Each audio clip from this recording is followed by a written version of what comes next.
According to CCTV, on July 27th, China's Air Force J-20 fighter jet flew over the Tsushima Strait, a region with the densest concentration of air defense radars and advanced fighter jets in the world.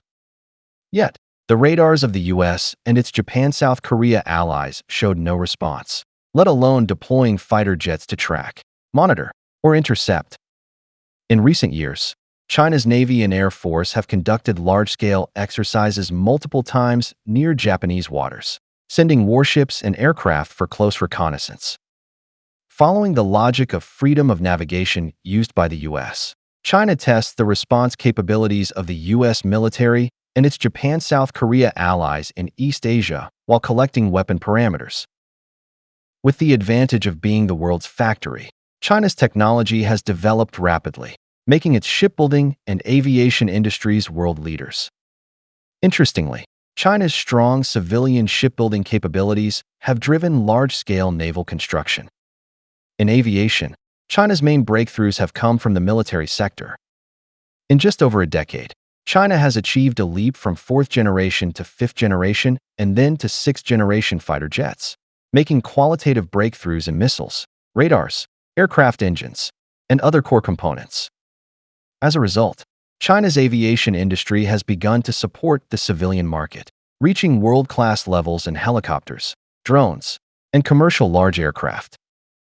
Beyond challenging the US in fields like chips and artificial intelligence, China has gained increasing influence in rare earths, rare metals, and precision machinery. Due to its latecomer advantage, China's military equipment is much newer than that of the US, incorporating more advanced technology and design concepts.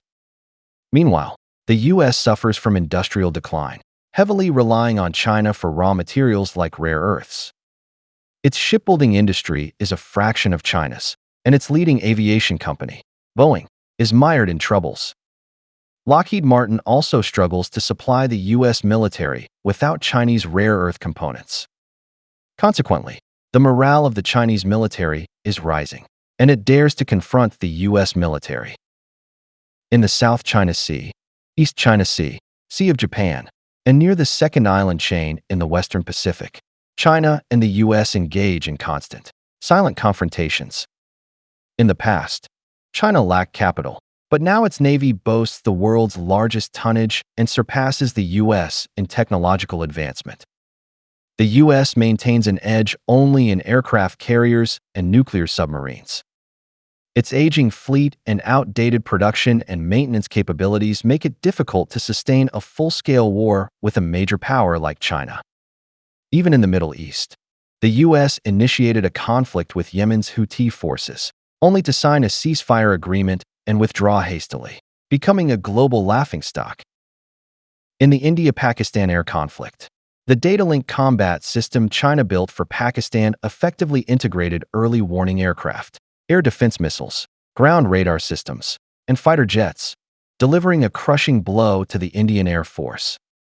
The exceptional courage and combat skills of Pakistani pilots also earned great respect and valuable lessons from their Chinese counterparts. In Africa, China trained a Rwandan army that fully adopts the commands and regulations of the Chinese People's Liberation Army, equipping it with Chinese weapons. This enabled Rwanda to dominate in its war with the Congo, effectively making Rwanda a military powerhouse in Central Africa. Rwanda has also adopted China's model in urban construction and other areas, achieving rapid development. China's current strategy is to seize every opportunity to test the military strength of the West.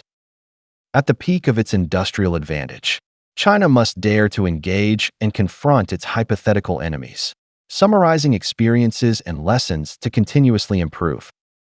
Most importantly, to maintain a peaceful development environment, China must constantly demonstrate its strong military capabilities to the US, deterring it from acting recklessly.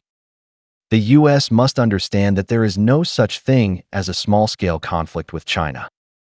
While China may not necessarily win, it will certainly drag the US into ruin alongside it. Otherwise, if a full-scale war between China and the US erupts, it will be a catastrophe for all humanity. The US once feared the Soviet Union's massive military power and avoided direct confrontation, instead defeating the Soviet Union through ideological infiltration, economic competition, and technological rivalry, leading to its dissolution. At that time, the U.S. was the world's factory, with unmatched production capacity and efficiency, far ahead of the Soviet Union. Today, China not only excels in military industry, but also leads unequivocally in civilian industry, with manufacturing output exceeding that of the entire West combined.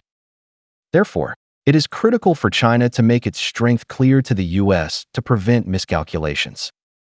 Militarily, China must ensure a terrifying deterrent capability against the U.S. while competing fully in economy, technology, culture, and other fields, diligently learning from the opponent's strengths and improving its own weaknesses. 20 years ago, no one would have believed China could wage a comprehensive trade and technology war with the U.S.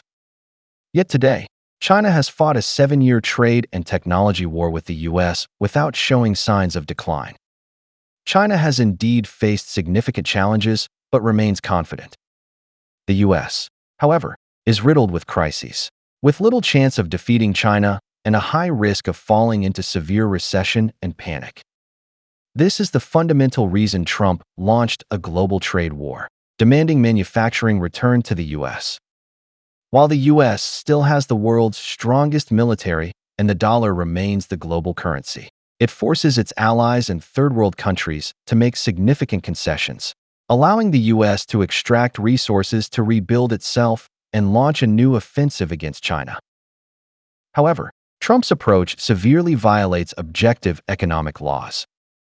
Its ruthless trampling of international order and dignity will burden the U.S. with countless negative labels, alienating its allies and ultimately leaving the U.S. to face China alone.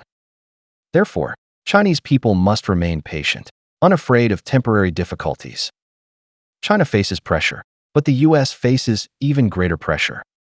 As long as other countries grow disappointed in the U.S. and remain neutral or lean toward China in the China-U.S. competition, the U.S. hegemony will soon collapse.